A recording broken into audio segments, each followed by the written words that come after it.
What if every battle, in life or business, could be won before it even begins? That's the power of strategy. In Chapter 1 of The Art of War, Sun Tzu teaches us that victory isn't about brute strength. It's about careful planning, deep insight, and outsmarting your opponent before a single move is made. Let's dive into the timeless wisdom of strategic thinking. Sun Tzu opens the book with a bold statement. War is a matter of vital importance to the state. But this isn't just about armies or politics. It's about any competitive situation, business, negotiations, personal goals. The battlefield is life itself. And to win, you must master the art of preparation. He introduces 5 constant factors to assess before any conflict: the way, heaven, earth, the commander, and method and discipline. These aren't just poetic metaphors. They're a framework for decision-making. The way means aligning the people with a common goal. Heaven refers to timing and external conditions. Earth is about the terrain, knowing your environment. The commander represents leadership quality. And method is organization, logistics, and structure. Sun Tzu emphasizes that these 5 elements must be deeply studied and compared. He says, by means of these 7 considerations, I can forecast victory or defeat. The key lesson here is that success is predictable, not by guessing, but by assessment. The more prepared and aligned you are in each area, the more likely you are to win. One of the most powerful lines in this chapter is, all warfare is based on deception. To gain advantage, you must conceal your true intentions. If you're strong, appear weak. If you're near, appear far. The goal is to throw off your opponent's understanding of your strategy, forcing them into mistakes. Strategy is not just about having more. It's about doing more with what you have. Sun Tzu warns against reckless action and encourages careful deliberation. He writes, he will win who knows when to fight and when not to fight. This applies to everything, from launching a product to engaging in a personal argument. Timing and restraint are part of mastery. Another key insight is the importance of adaptability. Sun Tzu makes it clear, the wise leader isn't rigid. He adjusts based on changing conditions. Just as the terrain shifts or weather turns, so must your approach. Sticking to a fixed plan without responding to real-time conditions is a sure path to failure. Preparation, in Sun Tzu's mind, is everything. He says, victorious warriors win first and then go to war, while defeated warriors go to war first and then seek to win. That means you must earn your victory before the conflict even starts, through insight, planning, and strategic leverage. Leadership plays a central role. A great leader is not only wise and courageous, but also disciplined and fair. Sun Tzu reminds us that charisma is not enough. A commander must enforce order, maintain morale, and always lead with clarity and decisiveness. Lastly, he explains that war is governed by calculation. He uses the word calculations repeatedly to drive home the point that success is the result of careful analysis, not luck. Whether it's business competition or personal growth, fortune favors those who measure twice and strike once. In Chapter 1 of The Art of War, Sun Tzu reveals the foundations of strategic thinking. Victory belongs to those who plan carefully, assess all variables, and outthink rather than outfight their opponents. Whether you're making business moves, navigating conflict, or simply planning your next big step, the real battle is won long before it begins. If this chapter opened your mind to the depth of strategic wisdom, you won't want to miss what comes next. In Chapter 2, we explore the cause of conflict and why understanding it deeply can change how you approach every challenge. So make sure to subscribe, like, and comment below. What area of life do you need to apply more strategy to right now? Let's keep sharpening our minds together. In war, just like in life, victory has a cost. Planning a battle isn't just about strength or strategy. It's about knowing what you're willing to sacrifice to win. In Chapter 2 of The Art of War, Sun Tzu dives deep into the economics and psychology of warfare. He teaches us that every move, every decision, every delay comes at a price. This isn't just about war. It's about leadership, discipline, and understanding the hidden cost behind every ambition. Sun Tzu begins by explaining that warfare is expensive, not just in terms of money, but in resources, manpower, and time. Feeding an army, maintaining supplies, and keeping morale high all require careful preparation. In today's terms, it's a reminder that every major goal demands investment, and failing to prepare for the cost can lead to ruin. He emphasizes a need to strike quickly. Prolonged warfare drains a nation's economy and spirit. Sun Tzu argues that swift victories are preferable to drawn-out conflicts, which would down both the aggressor and the defender. In business or life, the same holds true. Long, indecisive struggles can destroy motivation and drain resources. Acting decisively often leads to more sustainable outcomes. The general who understands cost efficiency has a major advantage. Sun Tzu warns against wasting resources, whether it's supplies, soldiers, or time. In the modern world, this translates to managing time wisely, minimizing burnout, and using energy strategically. Effective leaders know when to push forward and when to conserve. He also warns about the dangers of desperation. When war drags on, desperation sets in, leading to poor decision-making. This is a lesson in emotional discipline. When you're under pressure, it's easy to make rash moves. But those who stay calm and calculate each step, even in chaos, are more likely to succeed. One of the most powerful insights in this chapter is about the hidden cost of conflict. Sun Tzu argues that the longer war continues, the more it depletes the home front. Families suffer. Farmers are pulled from their fields and unrest brews. In modern terms, this means that relentless hustle without rest or balance can slowly erode the things that matter most, like relationships, health, or peace of mind. Finally, Sun Tzu introduces the importance of seizing enemy resources rather than destroying them. A smart general captures the enemy's equipment, territory, or soldiers and turns them into assets. In today's competitive world, this means turning rivals into partners, learning from competition, and reusing what others discard as useless. Chapter 2 of the Art of War teaches us that every ambition has a price. Whether in battle, business, or personal growth, success isn't just about drive. It's about understanding costs, making efficient choices, and avoiding unnecessary loss. The smartest leaders win not just by force, but by preserving resources, maintaining balance, and striking with precision. If you're serious about mastering strategy, not just in war, but in your career or life, keep following this series. In Chapter 3, Sun Tzu reveals how to outsmart your opponent without even lifting a sword. Subscribe, turn on notifications, and don't forget to like and comment. What's one area in your life where you're learning to be more efficient and strategic? Let's keep learning from the ancient wisdom that still shapes modern success.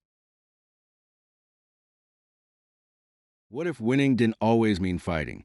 In this chapter, Sun Tzu introduces a radical idea that the supreme art of war is to subdue the enemy without fighting at all.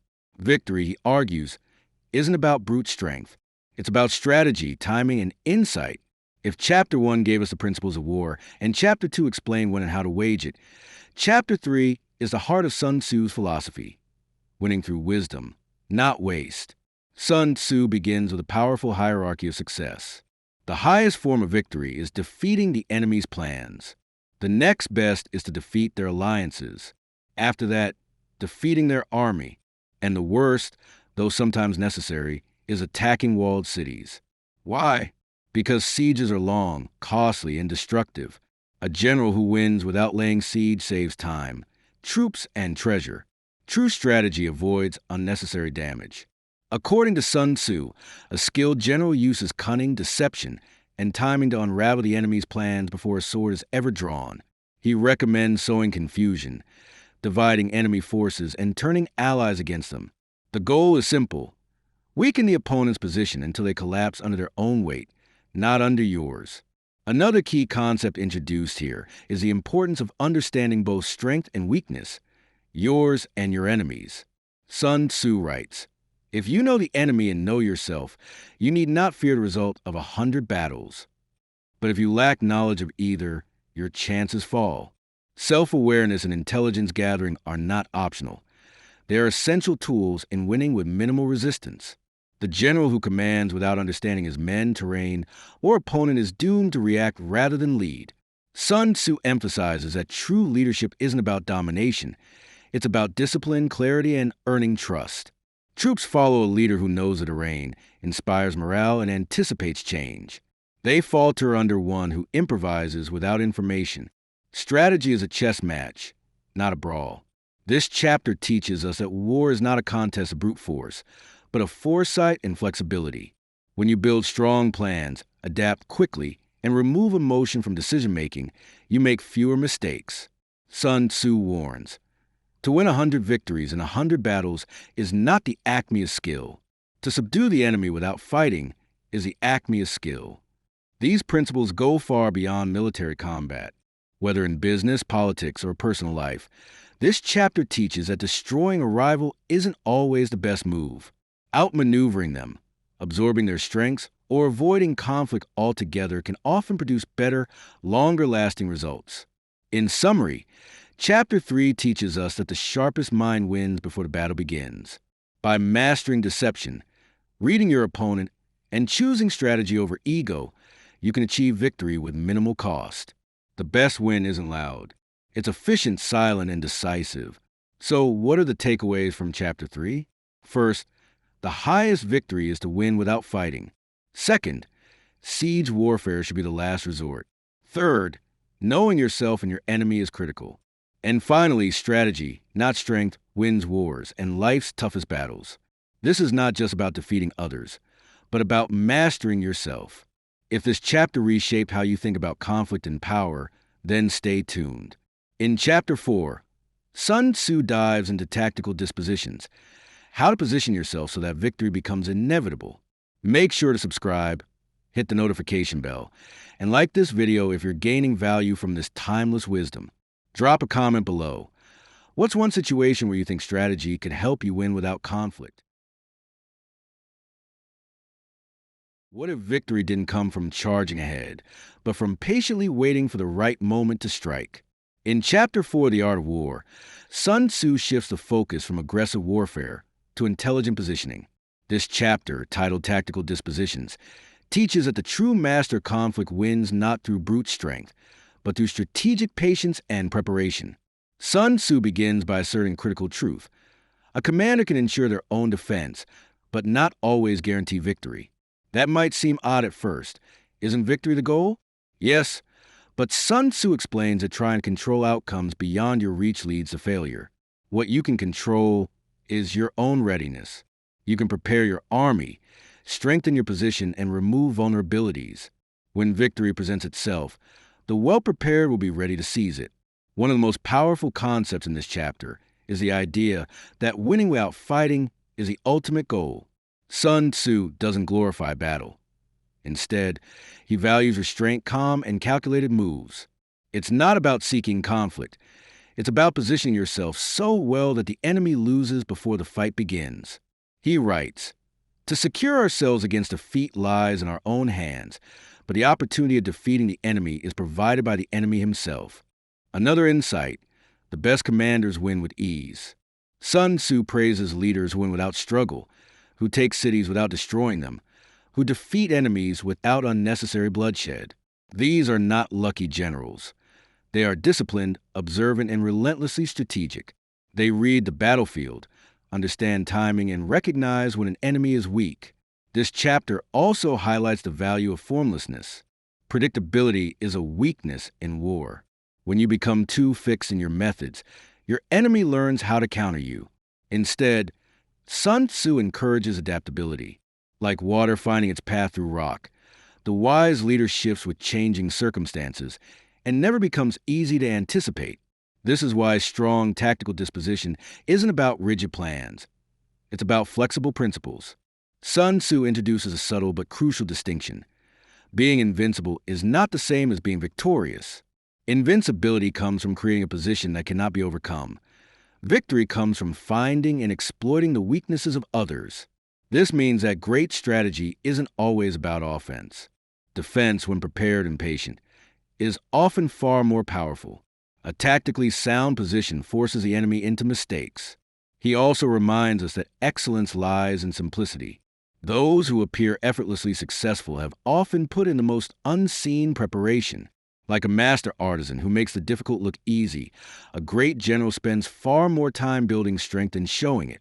Tactical disposition means you win before the battle even begins. For modern audiences, this chapter speaks to leadership, business, and personal growth. Whether you're running a company or trying to improve your life, the message is the same.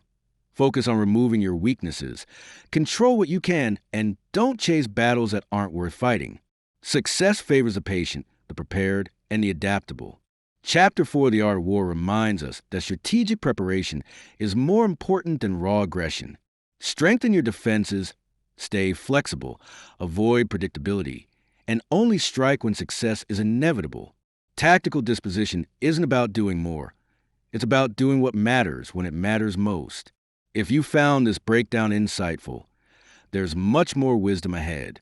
In Chapter 5, Sun Tzu dives into the dynamics of energy, how to unleash force in powerful, coordinated ways. Don't miss it. Make sure to like this video, subscribe for the full chapter-by-chapter breakdown of The Art of War, and hit the notification bell so you're first to know when new insights drop. What lesson from this chapter hit you the hardest? Let me know in the comments below. I'd love to hear your thoughts. What if your greatest power didn't come from constant motion, but from knowing exactly when to move? In Chapter 5 of The Art of War, titled Energy, Sun Tzu introduces one of the most influential principles in strategic thinking: control force. He explains how a well-organized army channels its energy with precision, creating impact that is far greater than its size. Sun Tzu opens by comparing direct and indirect methods of warfare. He explains that all victory stems from the right blend of these two forces. Direct force is the head-on attack, the obvious strike. Indirect force, however, is subtle, creative, and unexpected. True mastery comes when a commander blends both like a skilled musician balancing rhythm and harmony. He continues with a powerful analogy. Just as water shapes its course according to ground, a skilled strategist adapts their tactics based on the situation. The commander doesn't stubbornly stick to a plan. Instead, they observe, adjust, and strike only when a moment is right. Flexibility is not weakness. It's strength in disguise. Sun Tzu introduces the concept of momentum. He emphasizes that strength comes from coordination and timing, not brute force. A well-timed strike by a smaller force can defeat a larger, disorganized army. Like a pebble triggering an avalanche, small actions can have massive results when placed correctly. Another insight in this chapter is unity of command. The general must act as a conductor of energy, ensuring that every soldier and movement is in sync. Chaos happens when energy is dispersed or out of rhythm. But when unified, the impact of a coordinated army can be devastating and swift. Sun Tzu also highlights the importance of concealment and deception. A wise general never reveals his energy too soon. Surprise is a multiplier. A calm and quiet posture can hide explosive power underneath, ready to strike when the enemy least expects. In the modern world, this chapter speaks to focus and leverage. Whether you're leading a team or launching a business, it's not about doing everything. It's about doing the right thing at the right time. Your energy is a limited resource. Channel it strategically, and you can achieve extraordinary outcomes with less effort. Chapter 5 of The Art of War teaches us that power is not in motion alone, but in coordination, timing, and adaptability. Blend direct and indirect approaches, build momentum, and never waste energy. Success comes to those who know when and how to act with precision. Up next is Chapter 6, where Sun Tzu explores the importance of knowing the terrain, a concept that goes far beyond geography. It's about awareness, positioning, and understanding the invisible dynamics of every situation. If you enjoyed this deep dive, don't forget to like the video, subscribe to the channel, and ring the notification bell so you don't miss Chapter 6 and the rest of the series. What idea from this chapter resonated with you most? Let me know in the comments below. What if your greatest strength is knowing where not to fight? In Chapter 6 of The Art of War, Sun Tzu explores the dynamics of vulnerability and advantage. This chapter, Weak Points and Strong, dives into how to read your opponent's weaknesses and how to conceal your own. Victory isn't just about force. It's about finesse, foresight, and flowing around the obstacles in your way. Sun Tzu opens with a foundational idea. To win in battle, you must shape your opponent's perceptions. Appear strong when you are weak. Appear near when you are far. Mislead, confuse, and deceive, because war is not just physical, it's psychological. If you can make your enemy miscalculate, they'll walk into traps of their own making. One of the central themes here is adaptability. Sun Tzu says, military tactics are like water. Water adapts to its environment. It seeks the easiest path. It avoids resistance. Likewise, the skilled commander doesn't stick to rigid plans. Instead, they bend and flow, striking where the enemy is least prepared and avoiding where they are strongest. Chapter 6 also emphasizes the value of terrain, positioning, and timing. Sun Tzu encourages commanders to study their enemy's movements, habits, and environment. Know when your opponent is distracted, fatigued, or unready. When you move with intelligence, you force your opponent to react. And when your opponent is reacting, they're not in control. You are. A powerful insight from this chapter is a concept of formlessness. Predictable behavior is dangerous. The moment your enemy knows your strategy, they can counter it. But if you're fluid, constantly shifting and evolving, you become impossible to pin down. Surprise, variation, and stealth become your hidden weapons. Sun Tzu also teaches that strength is relative.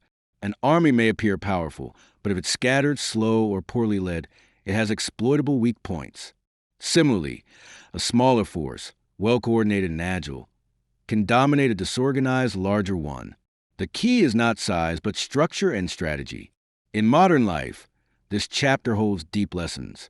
In business, success often goes to those who read market vulnerabilities and pivot quickly. In leadership, influence comes from subtlety, not just boldness. And in personal growth, the lesson is to recognize when to stand your ground and when to flow around the obstacle. Chapter 6 of The Art of War reminds us that strength isn't about brute force. It's about exploiting openings, concealing intentions, and staying adaptable. When you master the art of moving with strategy and subtlety, you control not just the battle, but the battlefield itself. If this breakdown helps shift your perspective, get ready for what's next. In Chapter 7, Sun Tzu turns his focus to maneuvering, how to lead an army through difficult terrain and outsmart the opposition under pressure. Don't forget to like this video and subscribe for more deep dive insights into the art of war. Tap the notification bell so you never miss a chapter. Which lesson from this one stuck with you the most? Drop a comment. I'd love to hear your thoughts. How do great generals move their forces through difficult terrain and unpredictable conditions? In Chapter 7 of The Art of War, titled Maneuvering, Sun Tzu focuses on the challenges of leading an army through complex environments and how skillful movement and strategic discipline can be the difference between victory and disaster. Sun Tzu begins by warning that moving an army is not simple. It requires careful planning, knowledge of the land, and awareness of the morale and energy of your troops. Marching directly into conflict without considering your surroundings is a recipe for exhaustion and failure. The best commanders understand that the path to victory is often indirect. One of the key lessons here is the importance of preparation.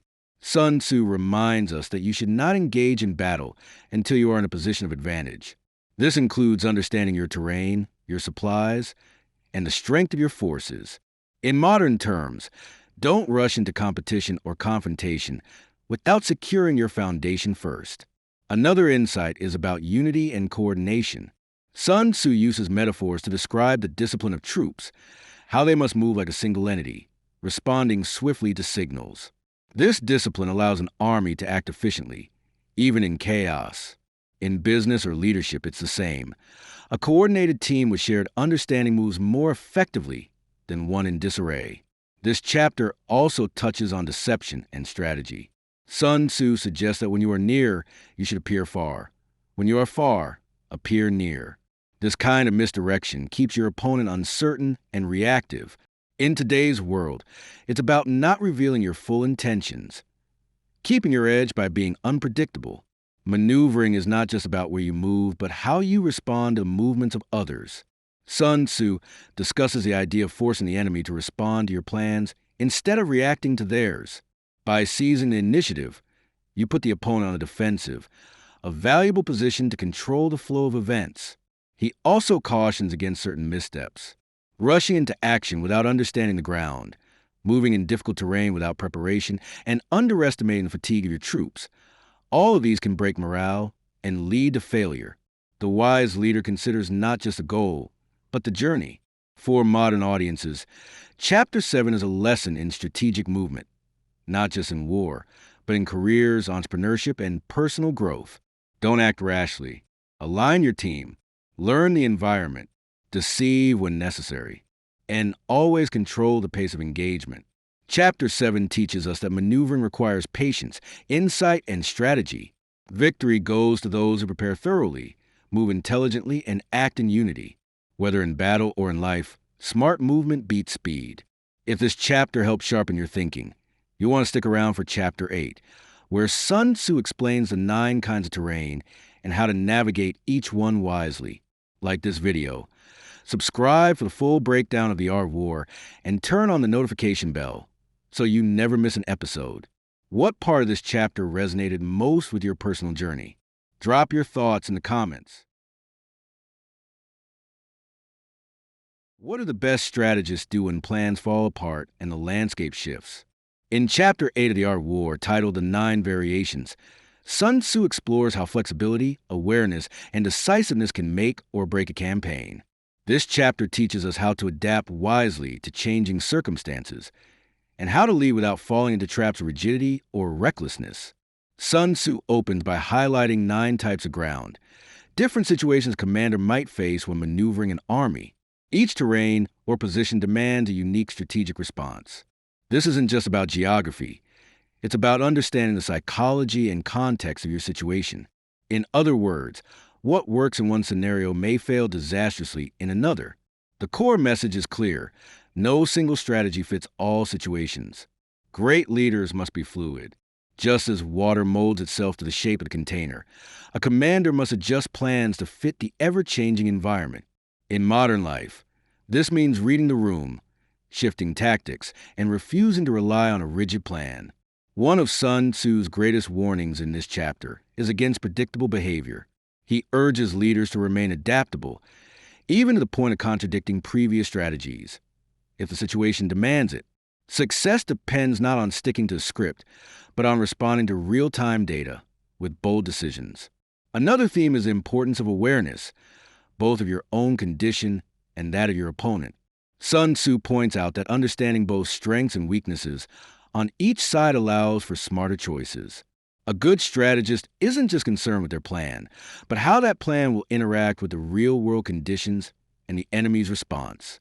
Sun Tzu also introduces what he calls 5 dangerous faults that can afflict a commander: recklessness, cowardice, a hasty temper, a delicate sense of honor, and overconcern for his men.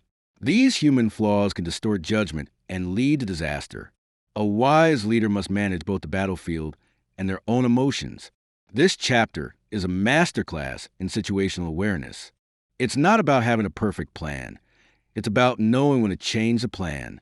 That might mean retreating when others would charge or advancing when the ground looks uncertain.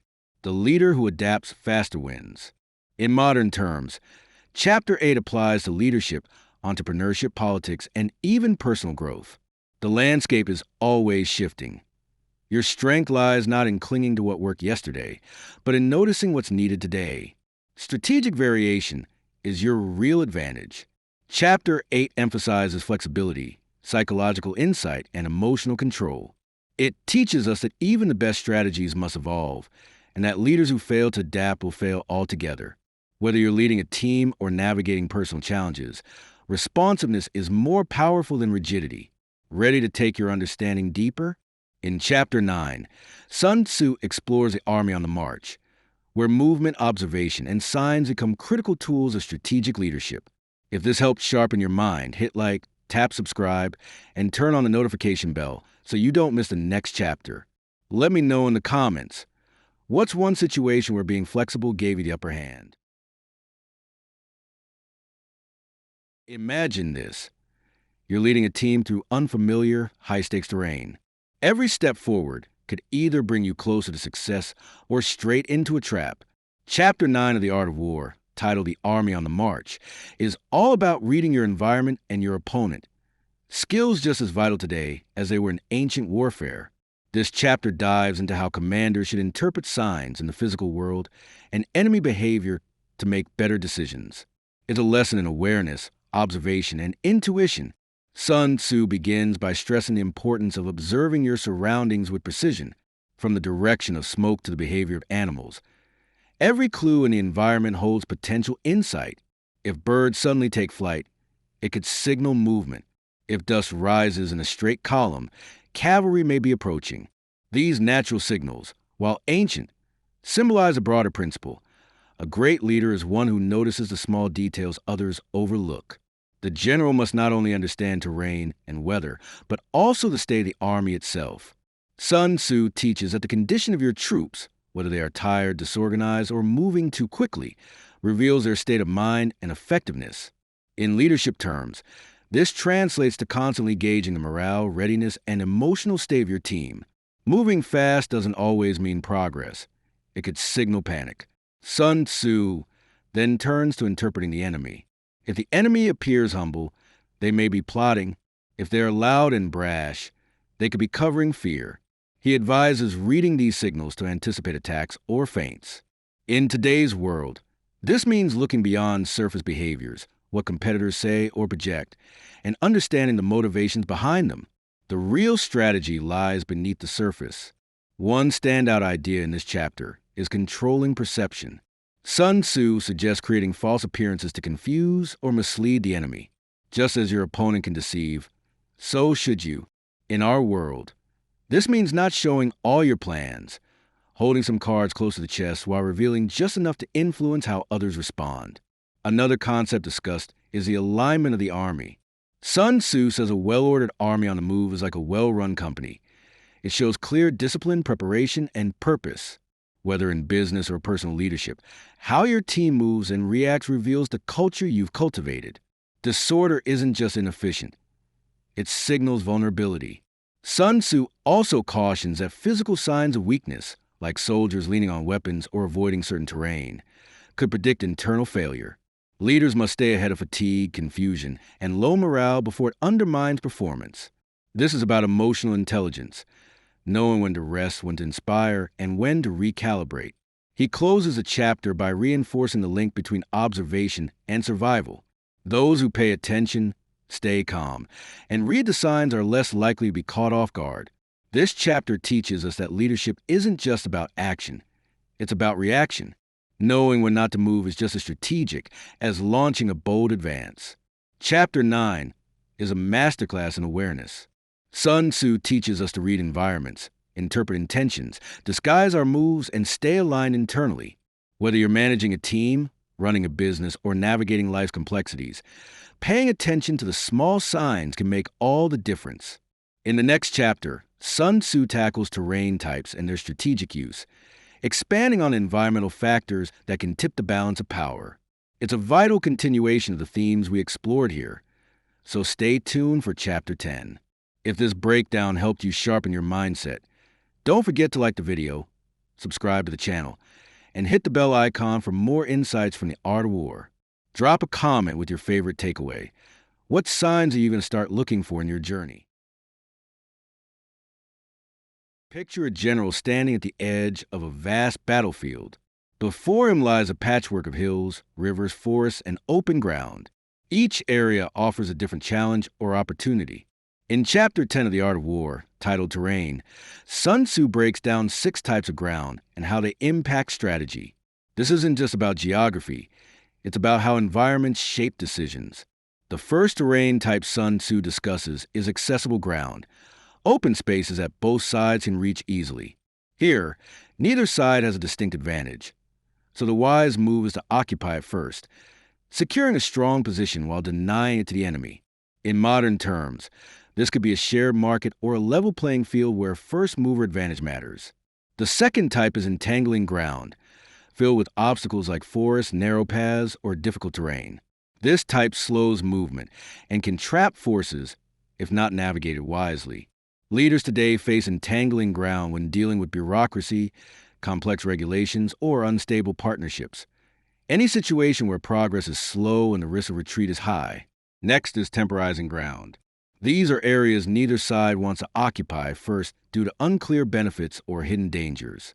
The key here is to wait and let the enemy make the first move, then exploit their position. In business or politics, it's about timing and patience, letting others act first, and using their moves to your advantage. Narrow passes make up the fourth type. These are choke points where few can pass at a time. If you can hold them first with strong forces, they can be easily defended. But if the enemy gets there first and defends well, it's unwise to attack. This is similar to niche markets or unique advantages. If you control them, defend them. If others control them, approach with caution. The fifth type is precipitous heights, high ground that offers clear advantages. Whoever controls this terrain has superior visibility and defensive power. In life and leadership, this is the equivalent of owning a strategic perspective or holding the higher moral ground. Leaders must seek high ground in knowledge, ethics, and vision. The sixth and final type is positions at a great distance from the enemy. These demand careful resource management and logistics. Moving too quickly or too carelessly across long distances can lead to exhaustion and loss. This applies to expanding a business, relocating a team, or chasing opportunities that seem attractive but are hard to reach sustainably. Sun Tzu reminds us that each terrain type requires a different strategy. There's no one-size-fits-all solution. Great commanders tailor their actions to the environment, not the other way around. Adaptability and clarity of judgment are the leader's greatest tools. He also emphasizes the dangers of ignorance. Misjudging terrain can lead to traps, wasted energy, or missed opportunities. Leaders who fail to analyze the landscape, whether literal or metaphorical, risk leading their people into unnecessary conflict or failure. Chapter 10 is about understanding the landscape you operate in. Know your terrain, recognize its challenges and advantages, and act accordingly. Whether you're navigating a career, running a business, or leading a team, your success depends on reading the ground before making your move. In the next chapter, Sun Tzu introduces a concept of the 9 types of ground, a deeper dive into situational awareness and how location influences every decision in warfare and beyond. If this breakdown gave you a fresh perspective on how to approach challenges, hit the like button, subscribe, and tap the bell so you don't miss Chapter 11. Comment below. Which type of terrain are you navigating right now? What happens when you're caught in unfamiliar, hostile, or shifting situations? And every decision can mean survival or defeat. In Chapter 11 of The Art of War, titled The 9 Situations, Sun Tzu lays out one of the most sophisticated frameworks in the book. It's not just about where you are. It's about knowing how to act based on your situation. Whether in battle, business, or life, recognizing your position can determine whether you win or lose. Sun Tzu outlines 9 different types of battlegrounds, each with its own dangers, strategies, and opportunities. These include dispersive ground, facile ground, contentious ground, open ground, ground of intersecting highways, serious ground, difficult ground, hemmed-in ground, and desperate ground. Each one reflects a different stage or condition of conflict and requires a different response from the commander or the strategist. Dispersive ground is close to home, where soldiers might think of retreating rather than fighting. Here, Sun Tzu advises not to fight at all. Facile ground, which is easy to move through, demands solid alliances because it doesn't favor one side over another. In contentious ground, highly strategic locations, you must act swiftly to claim advantage before the enemy does. Open ground allows both sides to move freely. Here, maintaining communication and awareness is vital.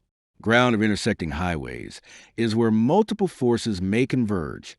Sun Tzu recommends forging alliances and securing loyalties in these moments. The terrain isn't just physical. It represents moment of choice and negotiation. Serious ground, deep within enemy territory, requires close coordination and unity among troops. Difficult ground, such as forests, mountains, or swamps, demands caution and strategy to avoid becoming trapped. Hemmed-in ground, where escape is limited, should prompt creative maneuvers or deception to find a way out. Finally, there is desperate ground, where retreat is impossible and the only option is to fight. In these moments, Sun Tzu says, soldiers will fight with the full power of survival. There is no choice but to win or perish. This is the terrain of ultimate motivation. In our lives, desperate ground shows up as make-or-break moments when our full focus and intensity are triggered by urgency. Sun Tzu emphasizes that understanding which of these situations you're in allows you to choose wisely when to attack, when to retreat, when to ally, and when to deceive. The right move in the wrong situation can be fatal. Success is not about repeating tactics. It's about adapting to circumstances. This chapter also highlights the power of leadership. A great leader motivates soldiers not with rigid rules, but with clarity of mission. Sun Tzu advises that leaders should treat their troops like beloved children, but not shield them from hardship. A balance of care and expectation brings out loyalty and courage. In modern terms, this chapter teaches us to assess our environment before we act. Are we in a position of strength, or are we backed into a corner? Are we surrounded by allies or exposed to competitors? Each scenario demands a different mindset. Success comes from adapting our strategy to fit the terrain, mental, social, or professional. Chapter 11 provides a powerful map for navigating challenge and conflict. The 9 situations teach us that not all battleground is the same, and neither should our approach be. Victory belongs to those who read the terrain, understand the stakes, and lead with clarity and adaptability. If this chapter gave you a new lens for thinking about your own terrain, you want to keep going with Chapter 12, where Sun Tzu examines the use of fire in warfare and how to harness destruction as a strategic tool. It's short, but it's one of the most tactical and symbolic chapters in the entire book. Like this video and subscribe for the full chapter-by-chapter journey through the art of war. Tap the bell so you know what happens when you're caught in unfamiliar, hostile, or shifting situations. And every decision can mean survival or defeat. In Chapter 11 of The Art of War, what happens when brute force meets strategic destruction? In Chapter 12 of The Art of War, titled The Attack by Fire, Sun Tzu outlines how fire, both literal and metaphorical, can become a weapon of precision, disruption, and dominance. He doesn't just speak of burning buildings, but of using calculated destruction to unbalance the enemy and seize control. Sun Tzu begins this chapter by explaining the 5 ways fire can be used in battle. To burn soldiers, to destroy supplies, to collapse transport lines, to ignite arsenals, and create chaos within enemy ranks. Each type of fire attack is a form of targeted disruption. These aren't random acts of violence. They're strategic tools designed to weaken the opponent's core advantages. But fire is not to be used recklessly. Timing is everything. Sun Tzu instructs that attacks by fire should be made only under the right conditions, primarily when the weather is dry and the wind is strong. This is a metaphor for opportunity. You don't make bold moves unless the environment favors your success. He emphasizes coordination. Fire alone is not enough. It must be accompanied by troops ready to take advantage of the chaos it causes. In today's world, this speaks to the power of synergy. Disruption only works when you're ready to move the moment the opportunity opens. Strategy without execution is wasted. Sun Tzu also warns about the unpredictability of fire. If it spreads beyond control, it can harm both sides. The lesson is timeless. Aggressive tactics can backfire. If you use destruction as a tool, you must understand its reach and ensure you're prepared for its consequences. Recklessness is not strategy. It's self-sabotage. Beyond literal fire, this chapter encourages thinking about disruption as a strategic lever. In modern terms, this could mean a bold campaign in business, a calculated shift in leadership, or a well-timed release that undercuts a competitor. The principle is about destabilizing your opponent while strengthening your own position. 7 fire symbolizes transformation. Once it's used, nothing is the same. Sun Tzu's wisdom reminds us that there are moments in every endeavor where decisive, bold actions create the openings that lead to victory. But it must be done with control, intention, and preparation, not emotion or impulse. Chapter 12 is a warning and a guide. Use fire to disrupt, but do so wisely. Don't be reactive, be calculated. And most importantly, always be ready to move when the flame clears. Victory doesn't come to those who destroy without direction. It comes to those who light the fire and walk through it with purpose. As we prepare for the final chapter, Sun Tzu turns his attention to the nature of intelligence and espionage, the hidden forces behind every strategic triumph. You won't want to miss Chapter 13. If this breakdown brought Sun Tzu's wisdom to life for you, make sure to like the video, subscribe for the complete Art War series, and ring the bell so you never miss an insight. How do you use controlled disruption in your life or business? Drop your reflections in the comments. What if you could predict your enemy's next move before they even made it? In the final chapter of the Art War, Sun Tzu turns our attention to one of the most powerful yet underrated tools in warfare, intelligence. Titled The Use of Spies, this chapter reveals why great leaders don't just rely on strength or strategy, they rely on knowledge. And that knowledge often comes from those who work in the shadows. Sun Tzu begins by declaring that knowledge of the enemy is essential for victory. This knowledge doesn't come from divine insight, but from carefully placed agents. In other words, spies. He makes it clear that without knowing your enemy's plans, terrain, and weaknesses, you are marching blindly into danger.